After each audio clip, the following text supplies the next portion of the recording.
In today's video, I'm going to teach you how to add games to your Discord library. Whether you're an avid gamer wanting to share your latest conquests, or simply looking to customize your Discord experience, this guide is ideal for you. First things first, you'll need to access Discord. If you're not already logged in, navigate to Discord's website. It's straightforward, yet accessing your account is the gateway to enhancing your Discord experience. Once you're on the Discord login page, the first field you'll encounter is for your email. Enter the email address associated with your Discord account here. Be careful to type it correctly to avoid any unnecessary login issues.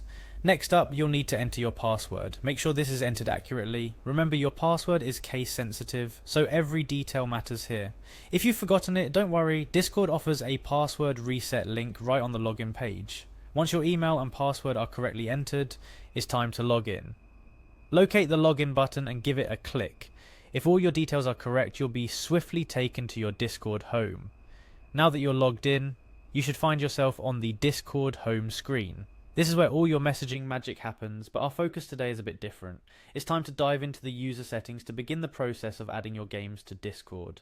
To find the user settings, look for the gear icon, usually located near your profile picture at the bottom left corner of the Discord interface. Clicking this will open up a world of customizable settings for your account. Within the user settings menu, you're going to look for activity privacy. This section allows you to manage how Discord displays your current activity, including what games you are playing.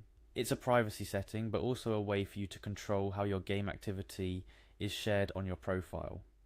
After locating the activity privacy section, you'll need to verify the activity status. It's crucial that this is enabled for Discord to accurately display your current gaming activity. This status allows your contacts to see what game you're currently playing, enriching your Discord experience, and fostering connections with friends who share similar interests. Why is this step important? Well, Discord automatically detects and displays the game you are currently playing as part of your profile.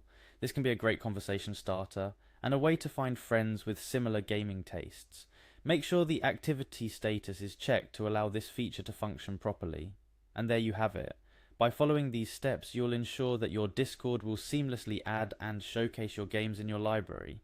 This allows your friends and community members to see what you're playing, potentially joining you for a game or two. Remember, Discord updates their platform regularly, so the steps we've covered today may evolve. It's always a good idea to keep an eye on Discord's official help sections for the most current information. Additionally, remember that sharing your game activity is entirely optional, and you have complete control over your privacy settings in Discord. We hope this guide has been helpful for you. Adding games to your Discord library is a fantastic way to share your interests with friends and the broader community.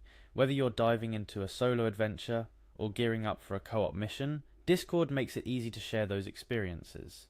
If you found this video useful, consider giving it a thumbs up and subscribing for more guides like this. Thank you for watching and happy gaming.